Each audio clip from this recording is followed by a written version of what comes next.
Combattants de l'indépendance, aujourd'hui victorieux, je vous salue au nom du gouvernement congolais. Congolais, Congolaises, bipai ozali na eto kabola makanisi. Boyebi à un certain moment, na ba réseaux sociaux, na ba télévision, il y a des mots qui circulent. Incompétence, jouisseur, détourneur, moi makambu et belé belé. Mais makambu mingi, ba collé en un régime et tout et tout. De na fanda qui na raisonné na bitele to solo muke, to solo ramuke. Na banzate bato ba ke classe, bato ba yekoli, bazu mayele, et sengeli ba aider bato musu na kati ya société pour ba comprendre nene nini makambu sengeli esalema. Bino bato nyonso yo bolobelaka makambu ya incompétence, compétence, mais gestion, jouisseur de bamo oyo na sélectionné poto solo la yango. Mais allez lire vos dictionnaires. Nini baza kobenga incompétence. Nini baza koloba incompétence. Tolobite moto incompétent. Est-ce que c'est un mot qui n'a pas de définition ou soit toloba yango kaka peut-être pour tirer la sensation des gens? L'incompétence na mokuse elinkoloba bozangi boyebi. C'est-à-dire oyebi makambu te, oyebi makambo osala te. Na mokuse incompétence elinkolakisa te, moto azali habilité te ya kosala eloko, c'est-à-dire ana makoki te ya kosala likambo. Incompétence elinkoloba ndenge boyokaka na ba juge na ba cours et tribunaux. Tribunal se déclare incompétent, c'est-à-dire ana makoki te, ana pouvoir te ya kosala likambo songolo pakala o basengi na ya sala. C'est ça le mot. Mais tozo masiko na kati ya mosala. Mokonzi ya mboka, constitution epesi mosala nini? Mokonzi ya mboka, il joue quel rôle? Est-ce que rôle azali ko jouer?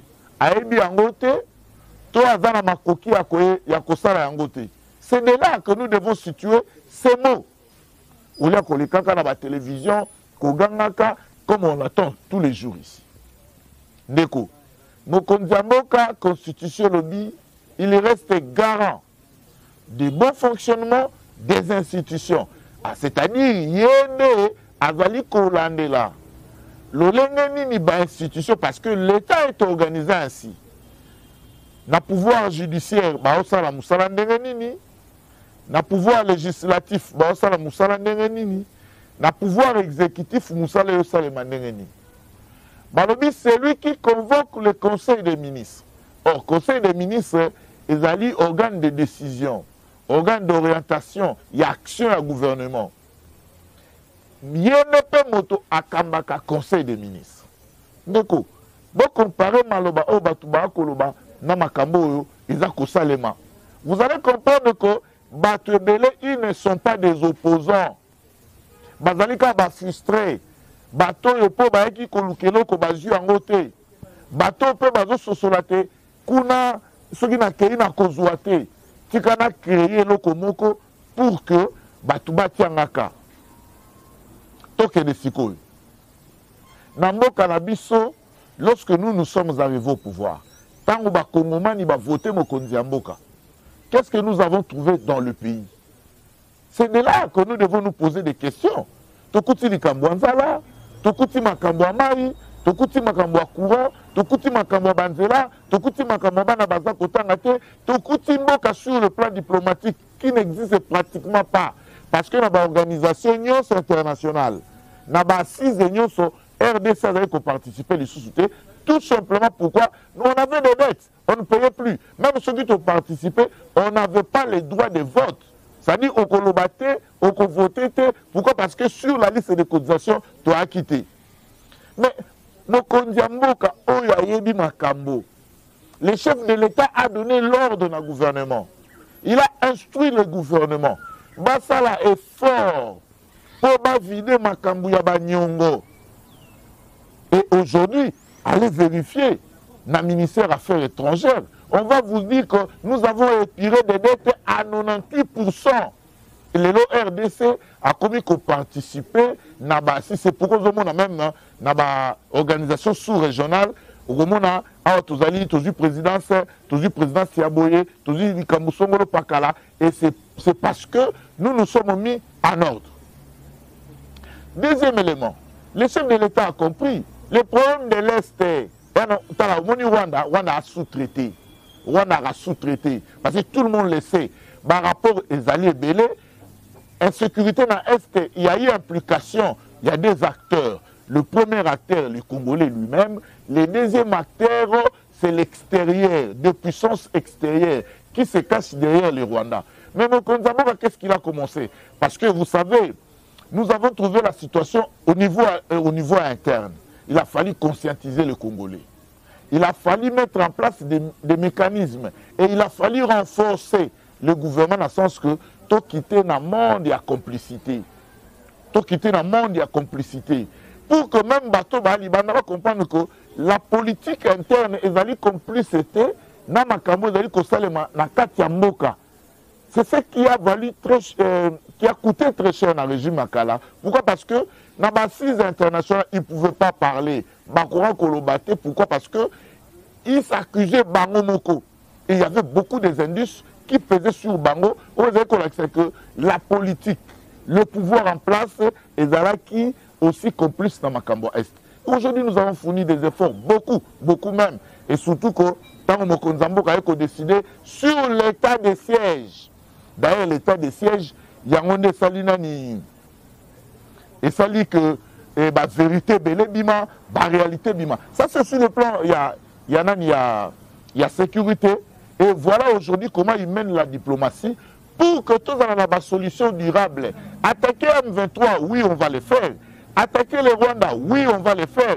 Mais sous-traiter, il faut par contre aller vers Baotindabango qui sont puissants, négocier avec eux, parler avec eux, pour gagner comme moko diplomatique pour que demain, sur une solution STI, ils aient une solution durable. Nous avons commencé par épurer la plupart des groupes armés à l'interne.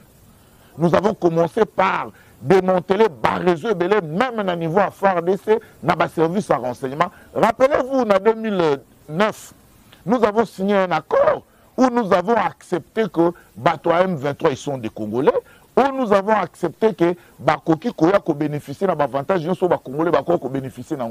Rappelez-vous, et en 2012, nous avons signé un accord avec le Rwanda.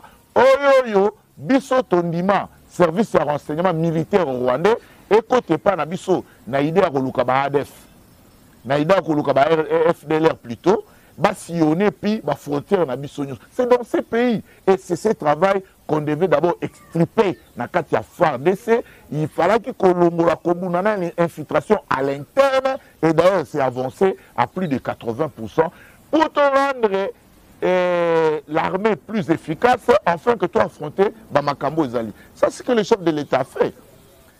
Nazolo Bakaka, surtout, ceux qui disent qu'incompétence, tout ça, il y a un peu ça baffé dans des éléments.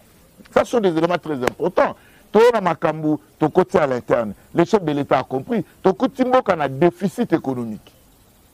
Déficit économique ou déficit commercial, et l'incolaxanine. Et l'incolaxaco, importation et l'exportation, c'est-à-dire les pays dépendaient que de l'extérieur.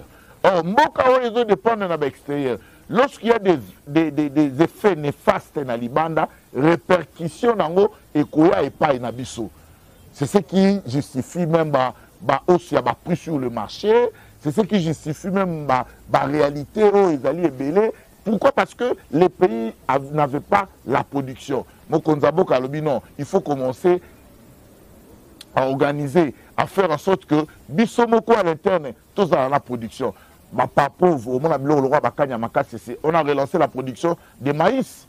Les Oyo, une catégorie à Batou. Il y a dans cette société armée, ma famille militaire, militaire. Aujourd'hui, parce que Masango, on a 18 000 francs.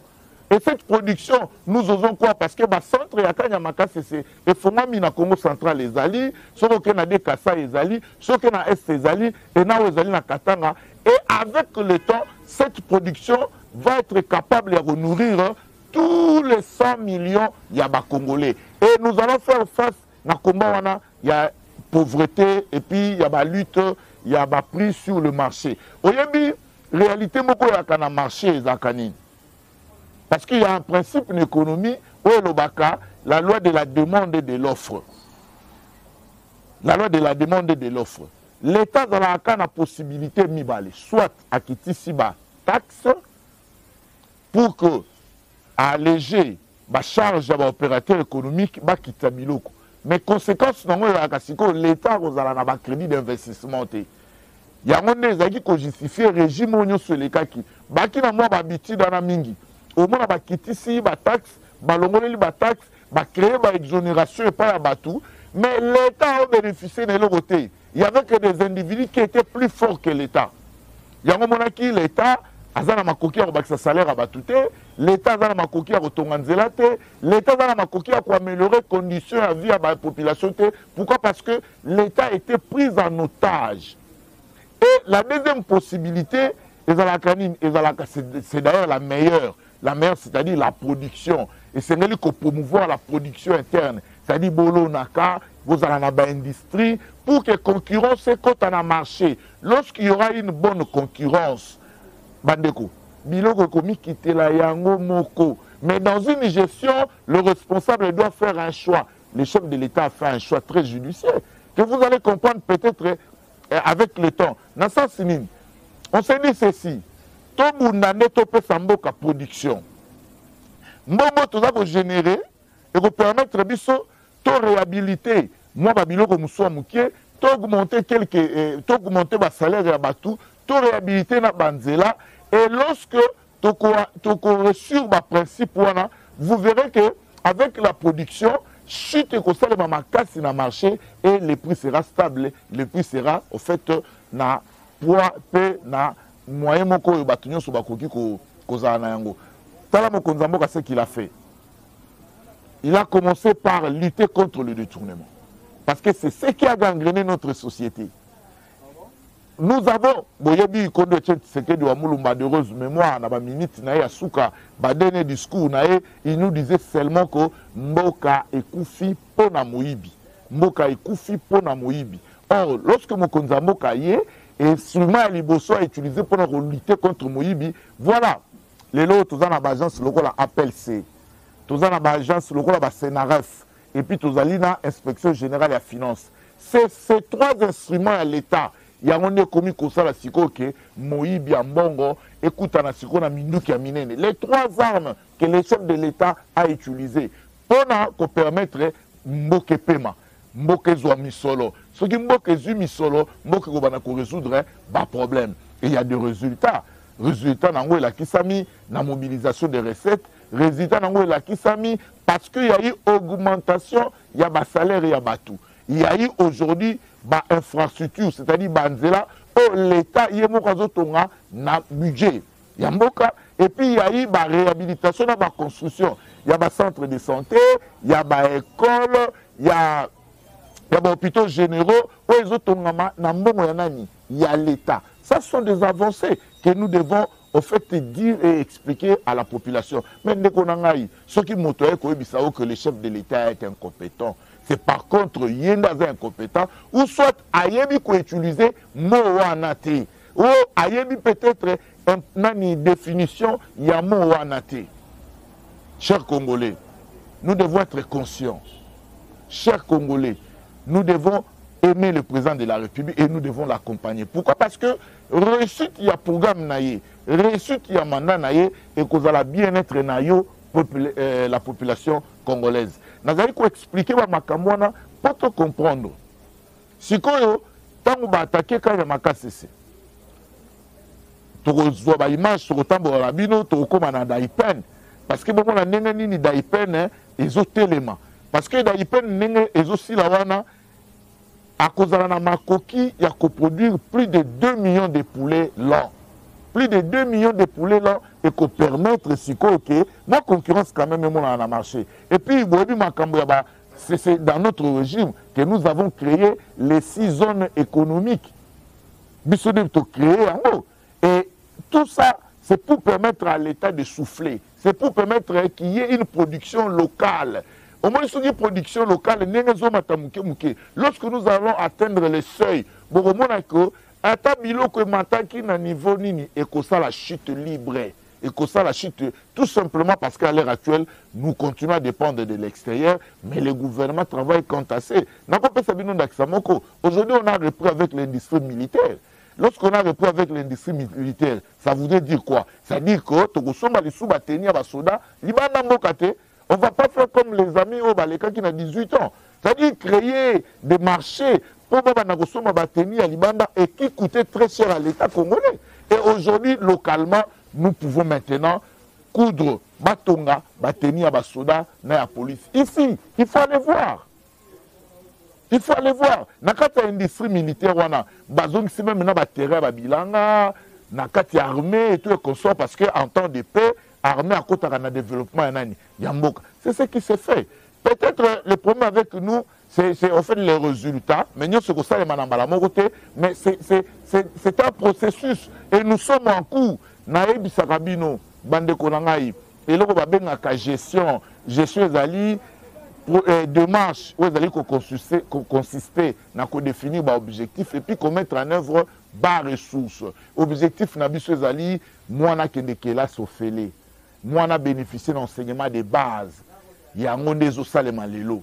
Moi na kende kotanga parents à la mitungi cité parce que bano ba ko bénéficier na 6 années il y a enseignement de base au félé. Soko sali bango 10 ans, 15 ans, nous aurons plutôt une génération très battue, très forte, où la face de la réalité est belle. Ensemble avec le gouvernement, ils sont en train de chercher les moyens. Balongoli, enseignants, ce qu'on appelle des non payés. Plus de 197 000 non payés ont été payés. Et puis, il y a un salaire il y a 385 000 francs. Parce que nous avons trouvé un enseignant avec 140 000 francs. Ça, ce n'est pas à féliciter. Dans le Binabino, et l'autre bazar, il y a incompétence. Et ça, bozangi boyebi. Or, dans les cas d'espèce, il y a ma gestion mboka. Ça dit que moto bako est incompétent. Et ça, moto a dans la boyebi, t'es à makambo mboka. Mais vous vous rappelez, le chef de l'État a lancé un programme de lutte contre la pauvreté. Et ce programme, on a inclus dans ce programme, il y a 145 territoires. Pourquoi? Parce que les lots avec les 145 territoires, Mboka ce territoire, il y a un centre de santé, il y a une école normale, école professionnelle, la route, il y a des desserts agricoles et Kotongama. Et puis, on va accompagner des opérateurs agricoles à l'intérieur. Et puis, il y aura des forages d'eau pour permettre maï namboka. Et puis, il y aura l'électricité centrale hydroélectrique et salema na kata programme. Mais c'est ça la connaissance. Parce que sur le même préambule, il y a programme, on a démontré tout simplement que le régime union sur les cas qui et ça les qui kaka mingi dans la grande ville. Or, dans la grande ville, on a fait des résultats, on a quitté, Kimi na intérieur, Tiki Mboka, Kinshasa, et aujourd'hui Kinshasa subit au fait cette guerre et la démographie, les alliés sans précédent, mais il faut à tout prix résoudre la question. Dès qu'on a pas résoudre l'andabiso, Mboka Nabiso est allé à vocation agricole. Boyebi, tant que Mobutu est allé kokende, on a témoigné à Bandeko Onatra, tant que Mobutu est allé kokende, Mobutu a tika 37 bateaux. 37 bateaux, je vous dis. Et il y a une époque où moi, Massango, moi, Ngouba, moi, na Kinshasa. Lorsqu'il y a cette grande capacité et il y a production, au moins, on a pris un Jakaka na Moissé. Mais Mobutu a tiki 37 bateaux, Mouza a Koufi a tiki 22 bateaux, Joseph Kabila a tiki bateau moko, bateau un peu na panne. Vous comprenez? Et ceux qui s'y collent les lots, pas tout ça la face n'a pas pris sur le marché, on devait d'abord réhabiliter, construire des bateaux, et puis côté les Missango, côté en marche. Mais pour qu'on réhabilite, pour qu'on construise, il faut qu'on soit mbongo. Or, mbongo est au côté de la mobilisation, ezalaki nango mobilisé pas même à 60%. Et le peu qui a été mobilisé, les 50%, 80% pratiquement, ils ont une rémunération, n'a pas frais de fonctionnement. Mais quand on Konzambo Kaya le dit non, non, non, non, non. Il y a l'argent dans ces pays. Voilà aujourd'hui, budget 11 milliards. Voilà aujourd'hui, budget 11 milliards. Budget 11 milliards est à mon côté. Et pourquoi? Parce que mon Konzambo Katelemisi, armée au Misatu, IGF, Inspection Générale de la Finance, à Télémissi, Sénaref, à Yoko Télémissa, APLC, l'agence pour la lutte contre la corruption. Boyebi ke yangonde telemi musala wana nezo salema baza ko sala musala makasi yewo yebo solo kabiloko ya LDG ya mobilisé ba service d'assiette union sur RDC eza ko leka na ba signation nango yango wana nde musala salemi. Est-ce que Moutouabongo, vous allez dire que Ayebi Mbokate, avant la connaissance de Makamambokate, Moutouabongo, vous allez dire qu'il n'est pas habile pour la Kosala Moussala. Vous allez comprendre que ceux qui utilisent les mots compétence, incompétence, et ça Makambo Bazoloba, il y a imagination à Bango, et Bazali Kaka Koluka Kosape, action Mokonzamboka, na UDPS. Makambo Bezale Bele, Lelo Pona Lelo, tout bétala masolo ya compétence na incompétence na linga to résumé na linga ibo maîtriser secteur wana ezali très important mais tant mo konzambo kaye non seulement kuti onatra eza suna batote makuti bango pena 39 mois ya impayement 39 mois impayement allez vérifier aujourd'hui à l'onatra et le chef de l'État ceux qui ont dit discours ne azoloba je mets l'homme au centre de mon action. Je mets l'homme au centre de mon action, c'est-à-dire action naïe, l'homme doit participer, l'homme congolais doit participer, et ça la beauté en Mboka. Et aujourd'hui, vous verrez, il y a quand même des revendications partout, celui qui veut parler, il parle, mais ce pour Ningo Loba, Loba n'a pas respect à l'autre, Loba n'a respect, Yako Simba Honneur et Motote, pose au Makamu na justice. Na banzako, ceux qui ont dit vidéo, vous-même vous allez faire la différence et vous allez comprendre que les politiciens frustrés qui s'appellent aujourd'hui des opposants, Kosibino, Bobibino, et je vous rassure, le chef de l'État, son Excellence Félix Antoine Tshisekedi Tshilombo, est le plus compétent que nous avons connu dans ce pays. Merci beaucoup.